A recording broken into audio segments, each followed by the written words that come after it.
कल जब गृह मंत्री अमित शाह जयपुर आए तो एक ऐसी प्रदर्शनी उन्होंने देखी, एक ऐसी प्रदर्शनी लगाई गई कि उसको देखने के बाद में डिसाइड किया गया कि 5 दिन अभी और ये प्रदर्शनी लगाई जाएगी और उसको आमजन के लिए भी खोल दिया जाएगा। और आज इसे आमजन के लिए खोल दिया गया है। तो आज मैं आपको दिखाने वाली हूँ कि आखिर इस प्रदर्शनी में ऐसा क्या खास है और क्या इस प्रदर्शनी में बताया गया है कि इसको 5 दिन के लिए और एक्सटेंड किया गया है। मुख्यमंत्री भजनलाल शर्मा की तारीफ की गई इस प्रदर्शनी को देखने के बाद में।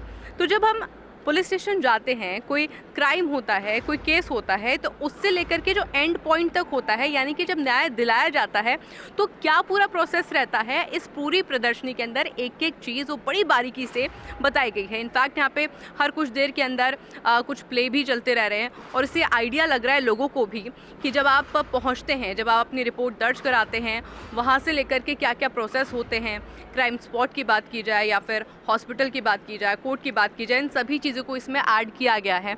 तो इन सभी की बात यहाँ पर हो रही है और एक बहुत ही अच्छे एक डमी बनाया गया है यहाँ पर हर चीज़ का, हथियारों का भी। यहाँ पे पुलिस के वाहन आपको नज़र आएंगे, एम्बुलेंस आपको नज़र आएगी, कई सारी चीज़ें।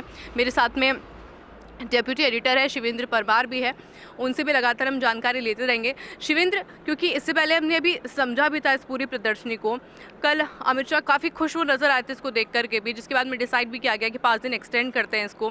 कैसा लग रहा है? देखिए, भारत सरकार ने जो 3 नए आपराधिक कानून लॉन्च किया है उसके पीछे भारत सरकार की मंशा थी कि हम आज़ादी के पहले से ही, मैं कहूँ कि जो अंग्रेज़ों के समय के कानून ढो रहे थे उनसे हमें मुक्ति पानी है। तो वो तो एक काम था कि एक बड़ा फैसला लिया, एक लीडरशिप दिखाई नरेंद्र मोदी ने और अमित शाह ने के उन अंग्रेज़ों के कानूनों को ख़त्म करके नए आपराधिक कानून लॉन्च किए। लेकिन उससे बड़ा फोकस इस सरकार का ये है कि ज़्यादा से ज़्यादा इन कानूनों का प्रचार किया जाए, क्योंकि खुद अमित शाह मॉनिटरिंग कर रहे हैं कि नए कानून लागू होने के बाद जो मंशा है नए विधान से नए न्याय तक की, वो साकार हो रही है कि नहीं हो रही। तो उसी के तहत ये प्रदर्शनी लगाई गई है और कल गृह मंत्री अमित शाह ने इसका इनॉग्रेशन किया, काफ़ी तारीफ उन्होंने की। यहाँ से इस प्रदर्शनी की शुरुआत होती है। दर्शकों को, जो दर्शक यहाँ नहीं आ पा रहे, हालांकि आमजन का प्रवेश निःशुल्क है, आज से शुरू हो गया है, लेकिन बहुत से लोग हैं जो राजस्थान के अलग अलग इलाकों में हैं, तो जो यहाँ नहीं आ पा रहे उनको हम हमारे इस कार्यक्रम से बताएंगे कि आखिर ये प्रदर्शनी है क्या। तो किसी भी क्राइम की जो शुरुआत होती है वो होती है अभय कमांड सेंटर, यानी कि कंट्रोल रूम से। और यहाँ पर जो थीम रखी गई है वो एक लूट और डकैती की रखी गई है कि जयपुर में किसी के घर में डकैती हो जाती है, नए आपराधिक कानून आने के बाद कैसे काम होगा। तो वो सबसे पहले सूचना देंगे अभय कमांड सेंटर पर, यानी कि कंट्रोल रूम पर। कंट्रोल रूम में उनकी सूचना पहुंचेगी, कंट्रोल रूम उनकी सूचना को ढंग से सुनेगा कि कहाँ से आप बोल रहे हैं, कौन बोल रहे हैं, किस तरीके से क्राइम हुआ, समय क्या था घटना का, क्या वहाँ पर कोई CCTV था या नहीं था। उसके बाद कंट्रोल रूम ये पहचान करेगा कि किस थाने या इलाके की ये घटना है, किस एरिया में क्राइम हुआ है। पहले क्या होता था कि कंट्रोल रूम से सिर्फ थाने को सूचना जाती थी, वो लोग थाने में बताते थे कि आपके थाना क्षेत्र, मान लीजिए मालवीय नगर में सेक्टर 3 में ये क्राइम हो गया। बाद में जो पुलिस के लोग थे वो FSL को बुलाते थे, कई बार पता चलता कि FSL दूसरी जगह व्यस्त है। लेकिन अब क्या होगा, जो नए आपराधिक कानून आए हैं कि जो कंट्रोल रूम है वो थाने को तो बताएगा ही कि आपके इलाके में ये क्राइम हो गया, वो FSL को भी बता देगा। तो इसीलिए आप देखेंगे इसके बाद जब हम कंट्रोल रूम के बाद आगे जाएंगे तो हमको FSL की जो मॉडल है, जो स्टॉल है, वो दिखाई देगी कि जो सूचना है वो तुरंत FSL के साथ आएगी और जो घटना वाली जगह है वहाँ पर 2 चीज़ें एक साथ पहुँचेंगी। उसी PCR तो पहुँचेगी वहाँ पर जो फॉरेंसिक साइंस लेबोरेटरी आप देख रहे हैं उसी, ये भी पहुँचेगी। और इसका मकसद ये होगा कि जल्दी से जल्दी वो जो साक्ष्य हैं उनको जुटाया जा सके, क्योंकि किसी भी घटना में हम ये देखते हैं कि देरी अगर हो जाती है तो अहम जो सबूत होते हैं, जो ये मदद करते हैं आरोपी की पहचान करने के लिए, खासकर ब्लाइंड केस में, वो मिट जाते हैं, उनमें देरी हो जाती है। तो सूचना आएगी FSL के पास, FSL के लोग यहाँ पर देख रहे हैं। तो ये जो प्रदर्शनी है इसमें ये समझाने की कोशिश की गई है। मैं बारीकी एक्चुअली देख रही थी और मैं एक बार चाहूँगी कि एक बार आप जूम करके दिखाइए कि ये बेसिकली आप समझिए कि एक क्राइम स्पॉट है और इस क्राइम स्पॉट को दिखाने के लिए, समझाने के लिए इतना रियलिस्टिक यहाँ पर बनाया गया है कि किस तरीके से उस पूरे क्राइम स्पॉट को कवर किया जाता है, कैसे वो मार्क्स लगाए जाते हैं। 1 2 3 4 ये मार्क्स आपको नज़र आ रहे होंगे, एक टेबल आपको नज़र आ रही होगी, इसको पूरा एक मेंटेन किया गया है उसी हिसाब से। और उसके बाद में कैसे यहाँ पर पहुँचा जाता है और एक कहा जाता है कि क्राइम स्पॉट के ऊपर जैसे भी शिवेंद्र जिक्र भी कर रहे थे कि कोई भी सबूत छूटे ना, क्योंकि एक एक फिंगरप्रिंट यहाँ पे बहुत ज़्यादा ज़रूरी होता है। इसमें जो सबसे महत्वपूर्ण बात है दर्शकों के लिए जानना कि तमाम जो उपकरण आप देख रहे हैं ये असली के उपकरण है, कोई ड्रामेटिक नहीं है कि कोई नकली चीज़ रख दी हो। यानी कि बहुत ही सजीव एक प्रदर्शनी लगाई गई है लोगों को समझाने के लिए कि वो समय अब गया जब न्याय मिलने में आपको सालों लग जाते थे। अब एक जो नए आपराधिक कानून बने हैं उसमें समय सीमा बना दी अपराध के हिसाब से कि जिस प्रकृति का अपराध है उसको कितने कम समय में न्याय मिलेगा। तो वो दूसरा जो एफएसएल का स्टॉल था वो पूरा हो गया। अब आप देखिए कितना सुंदर ये स्टॉल बनाया है उसी। आप बताइए दर्शकों को इसके बारे में। ये देखिए, ये एक माणक चौक पुलिस थाने का एक पूरा सेट बनाया गया है, एकदम रियलिस्टिक ये सेट है जिसके अंदर अलग अलग जो भी आपको थाने के अंदर नज़र आता है, यानी कि आप देखिए महिला हेल्प डेस्क आपको यहाँ पर नज़र आ रही होगी, इसके अलावा ड्यूटी ऑफिसर का एक कैबिन आपको यहाँ पर नज़र आ रहा होगा, जाँच अधिकारी का कक्ष आपको नज़र आ रहा होगा, इसके अलावा थाना अधिकारी का कक्ष आपको नज़र आ रहा होगा। यानी कि एक माणक चौक के नाम से पूरा थाना यहाँ पर बनाया गया है, एक पूरा रियलिस्टिक ये कह सकते हैं कि एक सेट डेवलप किया गया है। आप क्राइम स्पॉट पे जाएंगे, उसके बाद में जब थाने में आने के बाद में क्या क्या प्रोसीडिंग होती है उसके बारे में पूरी यहाँ पे जानकारी दी गई है। शिवेंद्र, देखिए अब जब मामला कंट्रोल रूम में आया, एफएसएल के पास सूचना गई, एफआईआर दर्ज होगी, तो फिर जो अगला पड़ाव होता है वो पुलिस स्टेशन होता है, क्योंकि पुलिस स्टेशन में एफआईआर दर्ज होती है। एक आईओ पॉइंट होता है कि कौन इन्वेस्टिगेटिव ऑफिसर है जो इस केस की जांच करेगा। तो जो पुलिस थाना है उसका रोल बड़ा इंपॉर्टेंट और एक अच्छा मॉडल बनाया गया है।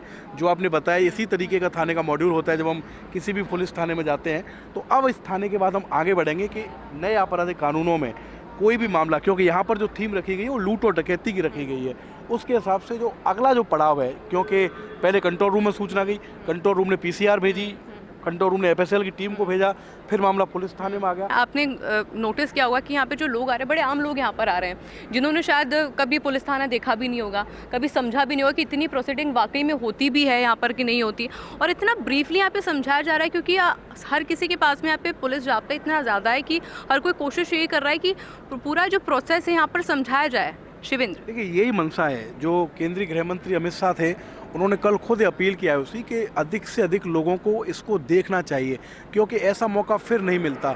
आज भी जो लोग पुलिस थाने नहीं गए, भगवान करे नहीं भी जाए, क्योंकि कोई अच्छी जगह नहीं है, जब भी कोई अपराध होता है बड़ा बेकार अनुभव होता है, लेकिन जो लोग पुलिस थाने नहीं गए उनको नहीं पता कि पुलिस की कार्यप्रणाली क्या है, किस तरीके से कोई अपराध घटित होने के बाद काम होता है। उनको यहाँ आना चाहिए, खासकर नए आपराधिक कानून आने के बाद, क्योंकि नए आपराधिक कानून जो आए हैं और जो ये अगला स्टॉल है इसमें मैं आपको बताऊंगा वो बहुत महत्वपूर्ण है। और जहाँ तक आपने आम लोगों की भागीदारी की बात की, तो यही राजस्थान के जो डीजीपी हैं राजीव शर्मा, राजस्थान के जो मुख्यमंत्री हैं, उनकी मंशा है कि ज़्यादा से ज़्यादा लोग यहाँ पर आएँ।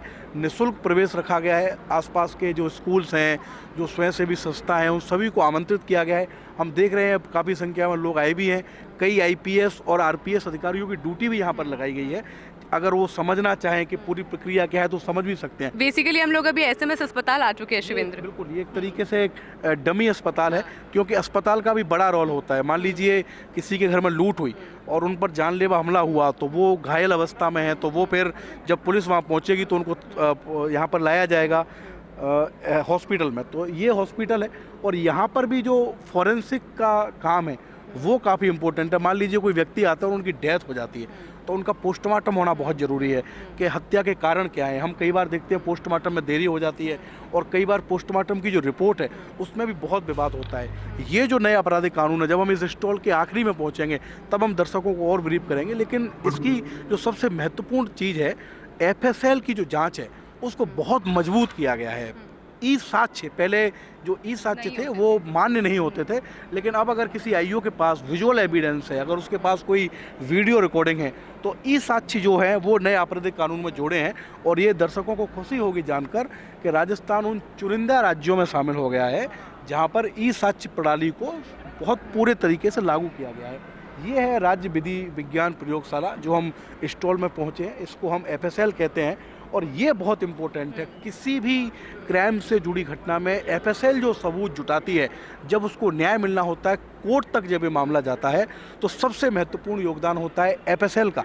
और ये जो नए आपराधिक कानून है, इसमें पूरा फोकस ये किया गया है कि एफएसएल की जो जांच है वो बहुत ज़्यादा वैज्ञानिक तरीके से हो, ज़्यादा से ज़्यादा एविडेंस जुटाएं। हमारे साथ एफएसएल के अधिकारी भी हैं, हम उनसे बातचीत करने की कोशिश करेंगे, समझेंगे। ऐसा लंबा आपका अनुभव रहा है एफएसएल में, हम बस दर्शकों के लिए ये आपसे समझना चाहते हैं, नए आपराधिक कानून जो आए हैं इसमें आपका रोल कितना इम्पोर्टेंट हो गया है? नए आपराधिक कानून में जैसा कि आप लोग ने कल भी सुना होगा, ऑनरेबल होम मिनिस्टर ने अपनी स्पीच में इसको मेंशन किया था कि अब ऐसी हर अपराध जिसमें 7 वर्ष या उससे ज़्यादा की सज़ा है, उसमें अब फॉरेंसिक जांच को मैंडेटरी कर दिया है, अनिवार्य कर दिया है, उसका सेक्शन 176। तो अब हर ऐसे घटना स्थल पर जो इस तरीके की अपराध से जुड़ा है, हमारी टीम मौके पर पहुंचेगी, जो फॉरेंसिक साक्ष्यों की पहचान करेगी, क्योंकि जब अच्छी पहचान होगी तभी वो लैब तक आ सकेंगे। तो ये एक्चुअली जो सारा कॉन्सेप्ट है, ये फील्ड से लेके क्राइम सीन से कोर्ट रूम तक, जो मुजरिम को, अपराधी को कड़ी दर कड़ी जोड़ सके, उसका लिंकेज एस्टेब्लिश कर सके, इसके लिए ये सारे प्रावधान किए गए हैं। तो निश्चित रूप से नए कानूनों के बाद फॉरेंसिक का कार्यक्षेत्र बढ़ा है, इसे मजबूत भी किया गया है। आप जैसा देख रहे हैं कि कई संसाधन अगर मैं समझूं कि टेक्निकली क्योंकि टेक्नोलॉजी दिन पर दिन बढ़ रही है, तो ऐसे में क्या इसमें भी कोई बदलाव आप महसूस करें पहले और अब में? हाँ बिल्कुल, क्योंकि जैसे जैसे अपराध घटित होते हैं और जिस तरीके की तकनीक अपराधी उपयोग में लाते हैं, तो उसे कोप अप करने के लिए, उसे कोर्ट में प्रस्तुत करने के लिए, साक्ष्यों के विश्लेषण में हमारी भी तकनीक उन्नत होती जा रही है ना। जैसे हम देख रहे हैं कि आज से 15 साल पहले जो इंस्ट्रूमेंट्स होते थे या जो तकनीक होती थी, वो आज यूज़ नहीं हो रही है। आज एक्सप्लोजिव की जांच हो, डीएनए की जांच हो, या मोबाइल फोरेंसिक या डिजिटल साक्ष्य हो, तो अब इस तरीके की तकनीकें अपनाई जा रही हैं जो तुरंत रिजल्ट दे सकें या इतनी सोफिस्टिकेटेड हो कि उस पर संवेदनशील सूक्ष्म से सूक्ष्म साक्ष्य भी हो, उसका विश्लेषण किया जा सके। तो ये मान सकते हैं सर कि जो नए आपराधिक कानून है, जो उनका इम्प्लीमेंट शुरू हो गया है, उसमें एफएसएल का रोल भी बहुत महत्वपूर्ण हो गया है। बिल्कुल, व्यापकता भी बढ़ी है, संवेदनशीलता भी बढ़ी है, गहराई भी बढ़ी है।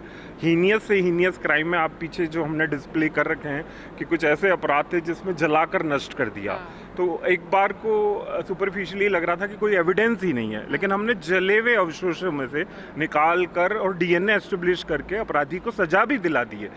ये नहीं है कि वो ट्रायल में चल रहे हैं, जो पीछे डिस्प्ले हुए हैं वो सब निर्णित प्रकरण है जिसमें अपराधियों को वैज्ञानिक साक्ष्यों के कारण सजा दिलवाई गई है। शिवेंद्र, क्योंकि हम लोग अक्सर देखते हैं कि जैसे इन्होंने कहा कि बर्न हो गया है, तो अब आप कैसे उसमें से साक्ष्य जुटाएंगे, हाथ में ग्लव्स पहन लिया है, कैसे आप साक्ष्य जुटाएंगे? बट ये हम यही देख रहे हैं कि जो टेक्निकली उन्नति की जा रही है और जो नए कानूनों में भी जो बदलाव किए गए हैं, उसमें जो जल्दी है या फिर आप कहें कि जो त्वरित कार्रवाई है, वो बड़ी इंपॉर्टेंट है और वो नज़र भी आ रही है वाकई में। और वो इसलिए भी आई उसी क्योंकि अगर भारत सरकार ने ये प्रावधान किया है कि तय समय में आपको न्याय देना है, तो फिर आपको उसी श्रेणी का इन्वेस्टिगेशन करना होगा।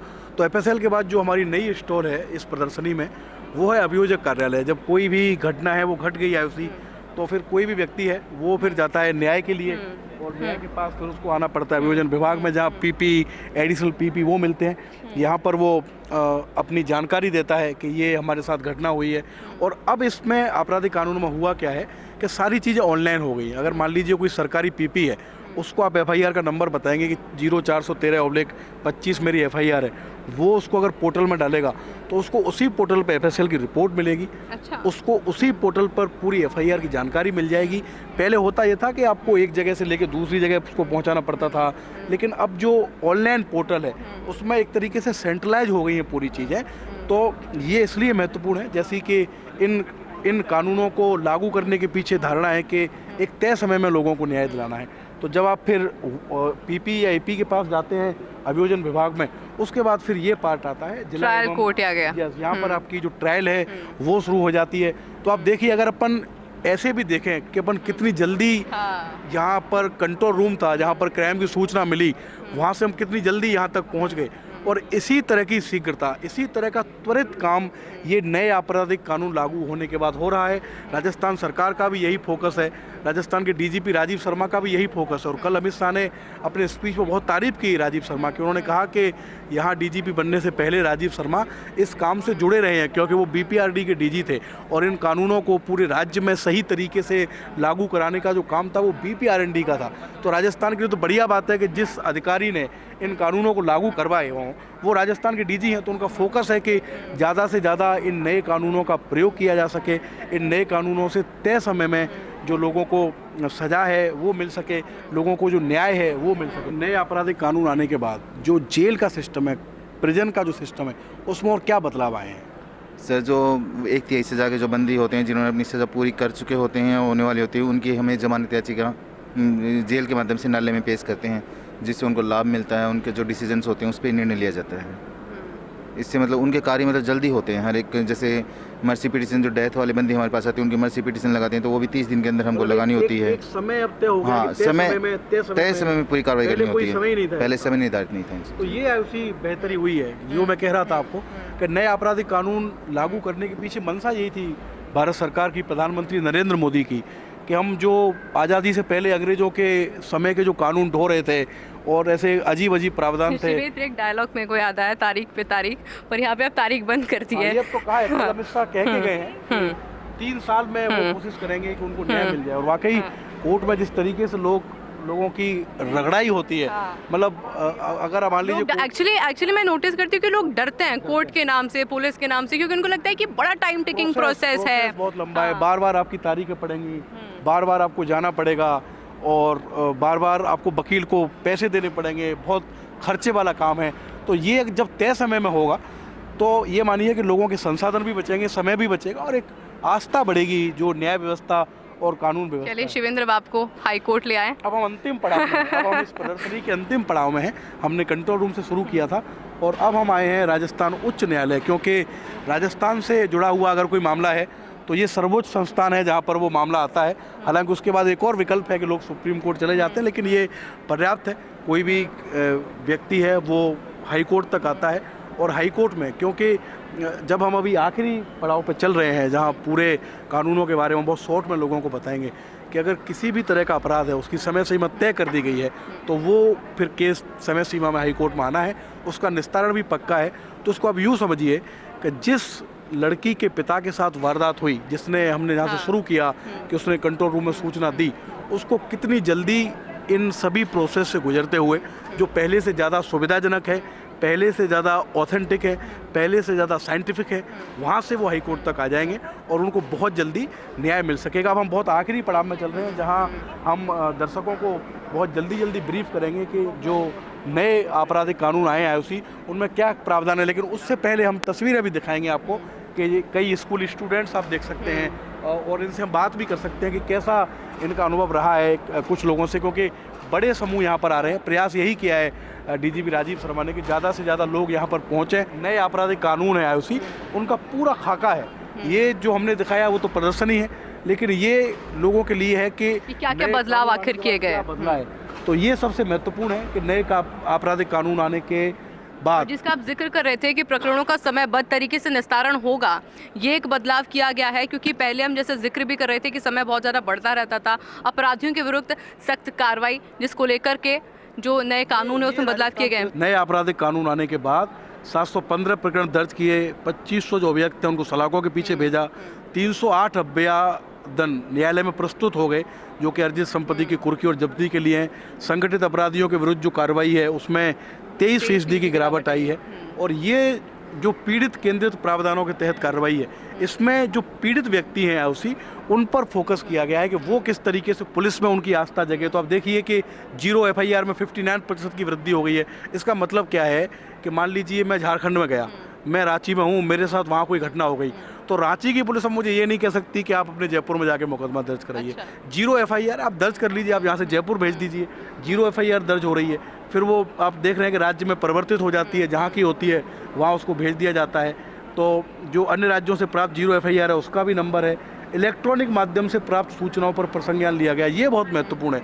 ये नए आपराधिक कानून आने के बाद लागू हुआ है।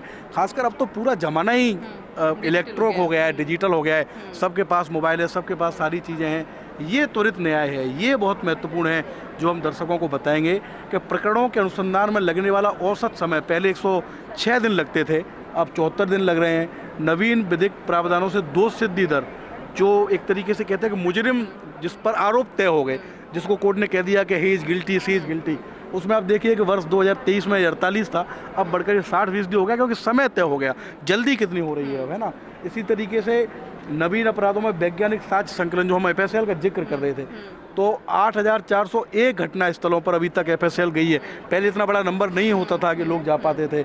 और इसी तरीके से आप जो बाकी के जो पहलू हैं वो देख सकते हैं। लेकिन बहुत अच्छी प्रदर्शनी है और ये कोशिश इस प्रदर्शनी में की गई है कि भारत सरकार ने हिंदुस्तान के लोगों की बेहतरी के लिए, उनकी आस्था बढ़े न्याय में, पुलिस के सिस्टम में, उस बेहतरी के लिए जो प्रयास किए हैं उनको आप प्रदर्शनी से भी देख सकते हैं। एक बाकायदा प्ले यहाँ पर चलाया जा रहा है और ये तस्वीरें देखिए आप, इनसे हम कोशिश भी करेंगे उसी बात करने की। आंटी, देखा आपने पूरा प्रदर्शनी, कैसा लगा? अच्छा लगा। तो पहले आपको पता था कितना प्रोसेस होता है? नहीं पता था। नहीं था। पहले हम तो लोग, नहीं मैं SLG मेंबर भी हूँ थाने से, तो नहीं आए थे पहले, इतना अनुभव था। आज ही ये देखने को मिला है कि जैसे 10 इतने साल में तक सज़ा होती रहेगी, अब 3 साल में ये भी सुन देख लो, 3 साल में पूरी हो जाएगी। और बच्चे का भी देख रहे हैं। तो कभी पहले कभी पुलिस थाना देखा आपने जाकर? कभी गए थे पुलिस थाने में? पुलिस थाने में मैं तो 10-15 सालों से ही अपने मेंबर हूँ, इसीलिए। CLG की मेंबर है आप? हाँ। तो अब आपको और ज़्यादा आसान हो गया आपके गांव के लोगों को बताना, गांव के बारे में। आपको हाँ, बताया गया कि यहाँ गांव मतलब अब बहुत अच्छा लग रहा है। यही कहाँ से आई हैं आप? हमें ये हरमाड़ा। तो मैं हाँ, यही आपसे 17 नंबर भी क्या एरिया कि विश्वकर्मा। इस प्रदर्शनी से पहले आपको थोड़ी ना पता था कि नए कानूनों में क्या है? हाँ, नए कानूनों का ये बहुत अच्छा लगा। नए नए कानून यहीं आकर हुआ? ये ज्ञान यहीं हुआ है। और डर भी जब महिलाओं को लेके आते हैं, आज मैं महिलाओं को लेके आ रही हूँ, तो वो उन्होंने कहा नहीं हम थाने में नहीं जाएंगे, वहाँ देखेंगे नहीं। मैंने कहा तो डर लगता है। तो आज ये कहने, ये देखने के लिए मैंने कहा देखो इतना बढ़िया। तो ये इनको ये रहा कि अभी दोबारा भी हमारे को ऐसा डर निकल गया यहाँ से थाने में, तो बोलने से भी इतनी पुलिस वाले अब घबराती हैं। तो आज तो पुलिस वाले खुद ही बता रहे हैं आपको सारी चीजें। हाँ, तो इनको डर निकल गया है। ये आप पहली बार आए हो? पहली बार देखा ये सब? हाँ, ये सब पहली बार देखी। इतनी सारी पुलिस पहली बार देखी एक साथ? पहली बार देखी। तो अभी डर निकला? कितना पूरा प्रोसेस देखा, कैसा लग रहा है अब? अच्छा लग रहा है। अब बता सकते हो दूसरों को भी? आंटी, आपने पहली बार देखा? नहीं, हम बहुत बार आ चुके हैं, लेकिन यहाँ पे तो पहली बार आए। कैसा और लग जो रहा है? थाने में मीटिंग होती है उसमें आते थे, लेकिन आज हमने ये पहली बार देखा, बहुत अच्छा लगा हमारे को। देखिए, खास बात यह है शिवेंद्र की, जिस हिसाब से कोऑपरेट किया जा रहा है यहाँ पर पुलिस के द्वारा, कि देखिए चूँकि सबके चेहरे पर एक अलग मुस्कान है, और शायद जो रीज़न है जिस वजह से इस प्रदर्शनी को रखा गया है वो वाकई में बहुत खास है, और वो पूरी होती हुई नज़र आ रही है। क्योंकि हम लोग जो देख रहे हैं, जो टारगेट ऑडियंस की हम बात करते हैं, जो लोग यहाँ पर पहुँच रहे हैं वो आम जनता है, वो आम लोग हैं, वो बच्चे हैं, वो देश के भविष्य हैं, जिनको ये जानना बहुत ज़्यादा ज़रूरी है कि हमारे कानूनों में क्या बदलाव हुए हैं और क्या पूरा प्रोसेस होता है। देखिए, यही मंशा भी है, भारत सरकार की भी यही मंशा है। नरेंद्र मोदी, प्रधानमंत्री, गृह मंत्री अमित शाह, राजस्थान के मुख्यमंत्री भजनलाल शर्मा और DGP राजीव शर्मा भी, कि अगर ये प्रदर्शनी लगाई है तो ज़्यादा से ज़्यादा लोग इसको विजिट करें, इसको देखें, समझें। जो लोग देख रहे हैं वो वापस जाकर अपने लोगों को बता सकें कि नए आपराधिक कानून आने के बाद त्वरित न्याय कैसे मिल सकता है। अगर कोई दुखद घटना उनके साथ घट जाए तो वो निश्चित हो सकते हैं कि उनको न्याय मिलेगा और तय समय में मिलेगा। पहले की तरह ऐसा नहीं है कि आपको बहुत ज़्यादा समय लगे, जैसा आपने कहा कि तारीख पर तारीख मिलता रहे। तो अब आप उस जगह पर आ गई हैं, उसी वापस जहाँ से आपने शुरुआत की। लेकिन इसमें कोई दो राय नहीं है कि बहुत शानदार प्रदर्शनी है, और हम भी अपील करते हैं कि ज़्यादा से ज़्यादा लोगों को, खास करके जो जयपुर में और जयपुर के आसपास हैं, उन्हें इस प्रदर्शनी को देखना चाहिए। बिल्कुल, और मैं उम्मीद करती हूँ कि आपको बहुत अच्छे से समझ में आया होगा कि पूरा प्रोसेस क्या होता है, और जो नए कानूनों के अंदर जो बदलाव किए गए हैं वो आप बहुत अच्छे से समझ पाए होंगे। कैमरा पर्सन विनोद गोस्वामी के साथ शिवेंद्र सिंह परमार, आयुषी महर्षि, फर्स्ट इंडिया न्यूज़।